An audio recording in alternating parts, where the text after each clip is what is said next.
Et dans Marché à thème, on vous propose de revenir sur les tendances en matière de collecte d'ETF depuis le début de l'année, mais surtout sur septembre-octobre. Arnaud Gian, responsable de l'activité iShares de BlackRock, était hier sur le plateau de Smart Bourse. Écoutez. On aime bien commenter les records, il y en a assez souvent sur les ETF, mais donc là, il y a quelques chiffres ronds assez marquants. Donc il y a 1000 milliards de collecte, donc au global, l'industrie la plus large, qui comprend bien sûr les US, qui est largement en avance, qui en octobre a atteint 1000 milliards.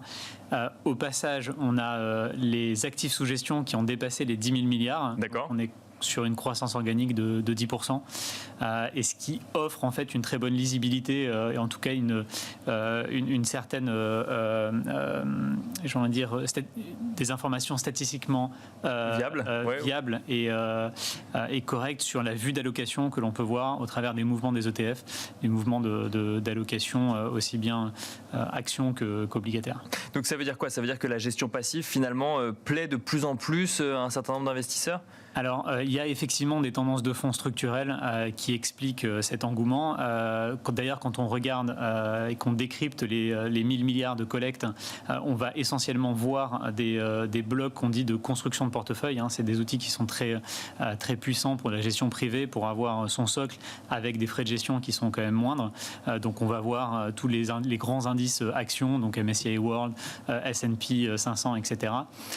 Et à côté de ça, on sait que ce sont des outils qui, de par leur granularité, on parle souvent des sectoriels, pays, etc., bien sûr, offrent une maîtrise d'une allocation plus tactique. Et donc, on pourra effectivement regarder un petit peu les... Alors, on va regarder les tendances, notamment au mois de septembre-octobre sur les ETF. Juste avant, c'est bien de rappeler, de faire un contexte. Quel est le contexte d'investissement des ETF depuis le début de l'année? Donc, on a parlé effectivement de la collecte, mais encore, quelle tendance? Alors, si on essaie de décrypter cette collecte, on est déjà sur un très fort engouement action, ça ne va pas vous surprendre.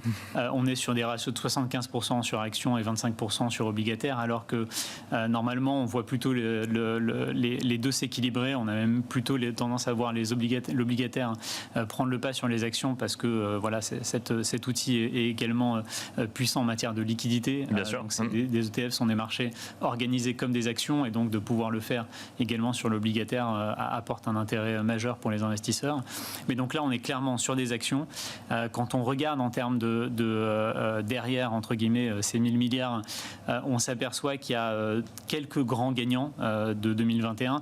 Certains sont ceux de 2020. Donc de cette crise du Covid, et d'autres sont des nouveaux. Donc on va voir en tête de liste les valeurs technologiques. D'accord. On sait que c'était des gagnants. Sans surprise pour le coup. Sans surprise d'un point de vue Covid.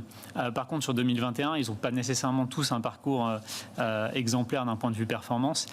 Et là, en fait, on voit des investisseurs se porter sur les valeurs technologiques dans une logique de très long terme sur cette notion de valeur en fait défensive et de qualité que sont aujourd'hui les valeurs technologiques, de par leur génération de cash flow qui est assez incroyable. D'accord. Ouais. Donc on a ce premier thème. Le deuxième, ça va être d'un point de vue factoriel, ce qu'on appelle les stratégies value. Donc ce sont des ETF qui sont basés sur des valeurs qui sont dites décotées, dans lesquelles la valorisation a un horizon qui est beaucoup plus court.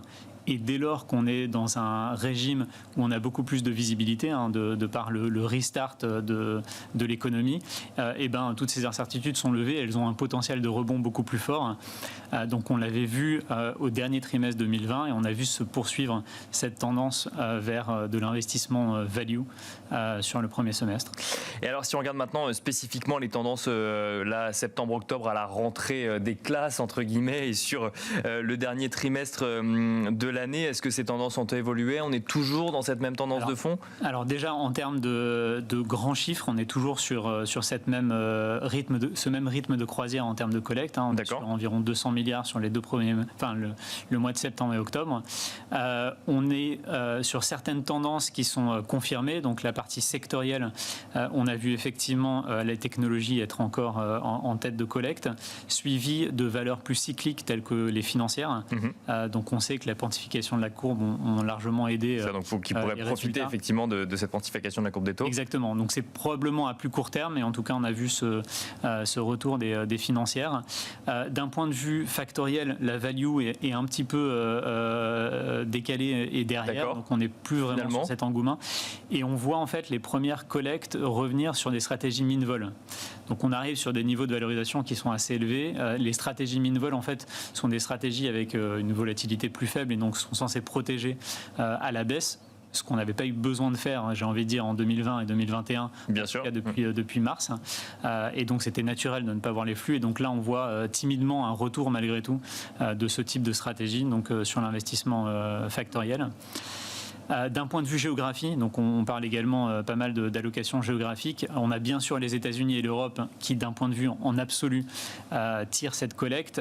Mais par contre, ce qu'on peut lire derrière, c'est que viennent rapidement le Japon, qui était très largement en retard en fait sur 2018-2019 avec des décollectes assez fortes. Donc on a vu donc notamment grâce aux élections législatives un engouement fort pour un retour. Et ça c'est depuis septembre-octobre ou ça sous-tendait quand même depuis le début de l'année 2021? Non, c'est vraiment sur j'ai envie de dire les 3-4 derniers mois qu'on a connu. Donc le Japon qui revient finalement dans les investissements, enfin en tout cas dans les choix d'investissement en ETF. Totalement. On est sur 15 milliards, c'est un rattrapage de ce qu'on avait perdu sur les 2-3 dernières années. Et alors ce marché obligataire, parce que là vous nous avez parlé de min-vol, donc en fait on se dit que finalement on va chercher le moins de risques possible, c'est finalement le réflexe qu'on aurait eu sur un marché obligataire normalement. Oui, maintenant le marché obligataire on le connaît, il a effectivement des rendements qui sont tellement bas que le potentiel de diversification et d'intérêt dans une construction de portefeuille n'est pas totalement le même que celui qu'on avait il y a 2-3 ans. Il y a un thème central sur l'obligataire qui explique un petit peu cette collecte de 25%, c'est tout ce qui est lié au thème de l'inflation. Donc on a en fait des obligations et des indices en tout cas qui sont indexés sur l'inflation qui portent cette collecte à environ 40 milliards de collecte. On a un deuxième thème que l'on connaît qui est la quête de rendement. Enfin, aujourd'hui, c'est presque plus que de la préservation en fait, de capital, on va dire. Et donc, on voit en fait la dette émergente porter cette collecte depuis le début de l'année. Alors, un essoufflement sur les dernières semaines et derniers mois, mais notamment la dette chinoise qui intéresse énormément parce qu'il y a ce potentiel de diversification. Il y a ce rendement qui est de l'ordre de 4-5% qui convient, entre guillemets, à tout le monde, malgré le petit risque en termes de change porté au travers de ces investissements. Et l'obligataire corporate, du coup, un petit peu à la traîne, si je comprends bien ce que vous nous dites? Alors, un peu plus qu'à la traîne. Donc, c'est-à-dire qu'il y a effectivement des hauts et des bas qu'on a vus sur l'année. On reste en décollecte net d'un point de vue investment grade et high yield. Peut-être la seule partie qui résiste un petit peu, c'est ce qu'on appelle les fallen angels, donc qui se situent en fait au milieu, c'est-à-dire qu'on des rendements, donc ce sont des sociétés qui ont été en général downgradées et qui sont passées de investment grade à high yield, donc ils offrent des rendements qui sont désormais dans la catégorie haut rendement, mais malgré tout avec des solidités parce qu'elles ont un passif et une antériorité un peu plus solide avec d'anciens ratings qui étaient meilleurs. Et alors vous nous avez cité deux secteurs, hein, les tech ou les financières pour ces premiers mois de l'année. Est-ce que là sur septembre-octobre on continue sur cette même lancée ou on voit une rotation sectorielle s'effectuer? On continue sur cette même lancée. Donc les financières, on sait, là, on sort d'une saison de publication où elles ont très bien fonctionné, donc on a vu se poursuivre cette tendance. La tech, on a vu aucun essoufflement, on est sur 50 milliards de collectes depuis le début de l'année et c'est assez rythmé. Ce qu'on a vu un peu s'effacer, c'est la santé. Donc la santé était aussi un gros moteur sur le premier semestre, on le voit beaucoup moins. Et on a le secteur de l'énergie qui a pris entre guillemets le relais sur les derniers mois, et donc, mais ça reste un secteur très très volatile, donc on n'est pas sur les mêmes tendances en termes d'allocation, donc les mêmes notionnels, beaucoup plus faibles. Et alors très très rapidement, Arnaud Gillon, est-ce que le récent rallye sur le CAC 40 ou en tout cas les nouveaux records aux États-Unis pourraient avoir un impact sur la collecte ETF en fin d'année? Alors il y a toujours en fait une collecte assez forte cycliquement en fin d'année. On a ce fameux rallye de fin d'année qui apporte portent souvent beaucoup d'intérêt. On a aussi une tendance de fond à voir des investisseurs de temps en temps abaisser le risque, mais du coup en fait s'exposer sur des indices parce que certains ont cette marge de manœuvre par rapport à des benchmarks qu'ils utilisent. Donc on voit effectivement les intérêts se porter et on a plutôt envie de penser qu'il y a éventuellement un risque de melt-up, donc de voir encore le marché se poursuivre et donc la collecte encore continuer sur cette lancée sur les 2 prochains mois de l'année.